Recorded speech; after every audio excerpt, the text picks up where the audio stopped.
ሰላም ዛይንቴክ በአዲስ ቪዲዮ ተመልሼ መጥቻለሁ። እንዴት ቆያችሁ? ሳምንታችሁ እንዴት አለፈ? ለረጅም ጊዜ ተጠፋፍተን ነበር። በአዲስ መረጃ ተመልሼ መጥቻለሁ። ዛሬ ምን አዳዲስ ጉዳዮች ከሮማኒያ አካባቢ ይኖራሉ የሚለውን አብረን እናያለን። አብራችን ቆዩ። እሺ እንግዲህ አዲሱ የኢሚግሬሽን ሕግ ከተቀየረ ጊዜ ጀምሮ ያ ማለት አዲሱ ፕላትፎርም ወርክ ኢን ሮሜኒያ gov.ro የሚለው ማለት ነው። እሱ ላይ ምን አዲስ ጉዳይ አለ የሚለው ነው። ከኦገስት 8 እስከ 10 ባሉ ጊዜያቶች ውስጥ ማለት ነው። በዚህ ወር ነው እንግዲህ ወደ ስራ የገባው። እዚህ ፕላትፎርም ላይ ምንድን ነው የተቀመጠውና አዲስ ደግሞ አመልካቾች ወደ ሮማኒያ የሚመጡ ሰዎች ምንድን ነው ማወቅ ያለባቸው የሚለውን ነገር ነው አብረን የምናየው። የተወሰኑ ነጥቦች ይኖራሉ።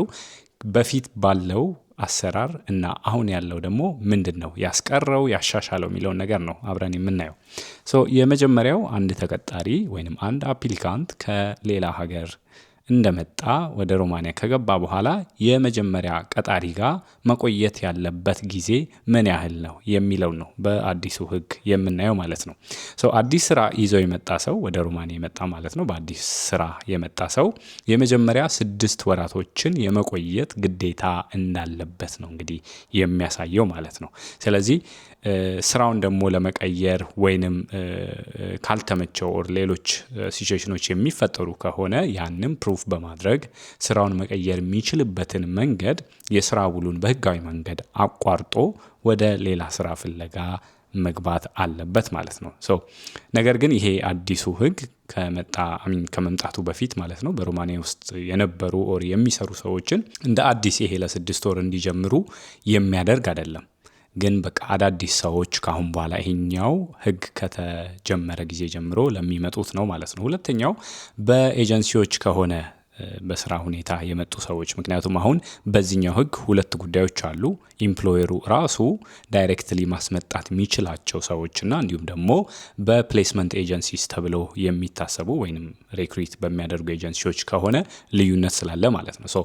አንድ ሰው በኤጀንሲ የመጣ ከሆነ በስራ ማግኛ ኤጀንሲዎች ማለት ነው ከመጣ በኋላ የመጀመሪያዎቹን 2 ዓመታት ከዚያ ኤጀንሲ ጋር ወይንም ካስመጣው ኤጀንሲ ጋር የተያያዘ ወይንም ከሱ ጋር መቆየት ያለበት አብሮ የመስራት ግዴታ እንዳለበት ነው የሚያሳየው አዲሱ ህግ። ያ ማለት ምንድን ነው? ከዛ ኤጀንሲ ጋር ስራ እንኳን አንድ ሰው ቢያጣ ኦር ለቆ ቢወጣ ኦር ቢፈልግ ኤጀንሲው ግዴታ አለበት 2 ጆብ ኦፈሮችን በአንዴ ማምጣት አለበት በነዛ በ90 ቀናቶች ውስጥ ማለት ነው የስራ በሚፈለግበት ሰዓት። ምክንያቱም ስራ ካጣ አንድ ሰው ስራ መገኘት ስላለበት 2 የስራ አማራጮችን የማምጣት ግዴታ አለበት ኤጀንሲው ማለት ነው። በጣም አስፈላጊ ጉዳይ ምንድነው? እነዚህ ጊዜያቶች የሚቆጠሩት ይሄ ከመጀመሪያው የሮማኒያ ስራ ቀን ጀምሮ ነው፣ የመጀመሪያው ቀን ጀምሮ ማለት ነውና ቀጣሪ በሚቀየርበት ሰዓት ኤጀንሲዎችም ወይንም ሲቀየሩ እንደገና ይሄ የመጀመር ግዴታ የለባቸውም። ግን አዲስ ስራ እንዲገኝ ኤጀንሲው ራሱ ሰርቶ ኦር ፈልጎ ሌሎች አማራጮችን አይቶ 2 አማራጮችን 2 ስራዎችን ማምጣት አለበት ማለት ነው። በኤጀንሲ በኩል ለመጡ ሰዎች ነው። የደሞዝን በተመለከተ ከዚህ በፊት አውርተናል። በባንክ በኩል ክፍያ እንዲደረግ ነው። አንድ በባንክ በኩል ነው። በካሽ የሚከፈል የደሞዝ አይነት የለም ሮማኒያ ላይ ማለት ነው። ስለዚህ አዲሱ ለውጥ ደሞዝን በባንክ ብቻ እንዲያስተላልፉ ነው የሚያስገድዳቸው ማለት ነው። ምናልባት በካሽ የምትቀበሉ ኦር የሚከፈላችሁ ልጆች ካላችሁ ይህንን ነገር በደንብ ማወቅ አለባቸው አሰሪዎቻችሁ ማለት ነው። በጥሬ ገንዘብ ምንም የሚደረግ ነገር ስለማይኖር ካሁን በኋላ ማለት ነው። ሌላኛው ምንድነው? የሮማኒያ ቋንቋና ባህል ትምህርት ማለት ነው። ይሄ ከሶሳይቲው ጋር በደንብ እንዲግባቡ ኢንቴግሬት እንዲያደርጉ በሚል ቀጣሪው ራሱ የመጀመሪያ 6 ወራቶች ላይ ቢያንስ የቋንቋና ይሄ የባህል ኮርሶችን በነፃ የማቅረብ ግዴታ አለበት። በተግባርም እነዚህ ትምህርቶች በየሳምንቱ እንዲካሄዱ እንግዲህ እየታሰበ ነው ያለው ማለት ነው።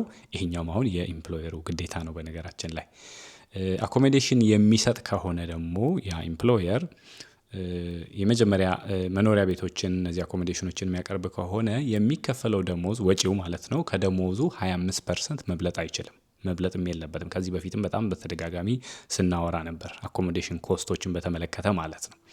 ስለዚህ ይሄኛው በነገራችን ላይ አዲስ ለሚመጡ ብቻ ሳይሆን አሁንም ስራ ላይ ላሉ ከበፊትም ላሉ ልጆች ነው ይሄኛው የሚመለከተው ማለት ነው። በፍጹም ከደሞዙ 25% መብለጥ እንደሌለበት ነው የሚያሳየው። ማንኛውም ካምፓኒ የውጭ ሰራተኛ መቅጠር አይችልም። እንደ በፊቱ የትኛውም ካምፓኒ አስመጥቶ መቅጠር የሚችልበት አይነት ሁኔታ አይኖርም። አዲሱ ህግ ቀጣሪዎችን ይመለከታል። ትልቅ አሰሪዎች ቀጣሪዎች ከሆኑ ቀጥታ ኦንላይን ተመዝግበው በworkinromania.gov.ro ላይ ማለት ነው። ከዛ በኋላ ስኪልድ የሆኑ ማንፓወሮችን ስኪልድ የሆኑ ሰራተኞችን አይቲ ላይ ኢንጂነሪንግ በጣም ሃይ ስኪልድ የሆኑትን ማለት ነው በቀጥታ መቅጠር ይችላል። አነስተኛ አሰሪዎች የሚባሉ ደግሞ ኢምፕሎየሮች ማለት ነው። አሁን በጣም ማርኬቱ ላይ የሚበዙት እነሱ ስለሆኑ ከማን ጋር ነው መስራት የሚችሉ? ፕሌስመንት ኤጀንሲዎች ናቸው። ግን አውቶራይዝድ ከሆኑ ኤጀንሲዎች ጋር ብቻ ነው መስራት የሚችሉት ኦር መቅጠር የሚችሉት ማለት ነው። ስለዚህ አሁን በሮማኒያ በዚህ ህግ ይህንን ህግ አዲሱ በተሻሻለው ህግ ላይ ካምፓኒዎች አንድ ወይ ከፕሌስመንት ኤጀንሲ ጋር ወይንም በራሳቸው ነው ማድረግ የሚችሉት። በራሳቸው የሚያደርጉ ከሆነ ሃይ ስኪልድ የሆኑ ሰራተኞችን ነው የሚያስመጡት። ለሌሎቹ ግን ከኤጀንሲዎቹ ጋር ነው የሚሰሩት ማለት ነው። ሌላኛው ምንድነው? የኮንትራት ነው ፕሌስመንት ኮንትራት የሚባለው ማለት ነው። በኤጀንሲ በኩል የሚቀጠሩ ሰራተኞች ተጨማሪ የፕሌስመንት ኮንትራት መፈራረም ይኖርባቸዋል ማለት ነው። ይህ ውል ደግሞ በሰራተኛ በተመዘገበው ቀጣሪ ኤጀንሲ እና በእነሱ መካከል ይሆናል ማለት ነው አንድ ላይ። ስለዚህ ይሄንን ውል ተፈርሞ ደግሞ ምንድነው ውሉ ላይ የተጻፈው ምንድነው የሚለውን ነገር አንደርስታንድ እንዲያደርጉ በሚችሉት ቋንቋ መተርጎምና መቀመጥ እንዳለበት ነው የሚያሳየው። የወርክ ፐርሚት ስርዓት ለውጥም አለ በነገራችን ላይ። እንደ በፊቱ ወርክ ፐርሚት የሚለው አሰራር ተቀይሮ ወደ አዲሱ ኦንላይን ማመልከቻ ላይ ሲገባ ዩኒክ ሪኩዌስት ተብሎ ነው የሚጠራው ማለት ነው። ያ ማለት ለመጀመሪያ ይሄ ማመልከቻው ከተፈቀደ ለቲአርሲው ቴምፖራሪ ሬዚደንስ ካርድ ማለት ነው የመጀመሪያ የመኖሪያ ካርድ ለማግኘት ብቁ ይሆናል ማለት ነው። ሌሎችም የተቀየሩ ጉዳዮች ይኖራሉ። እነሱን ደግሞ በሚቀጥለው ቪዲዮ ነው ተመልሼ የምመጣው ማለት ነው።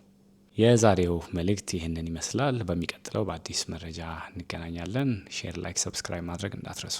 ዛይንቴክ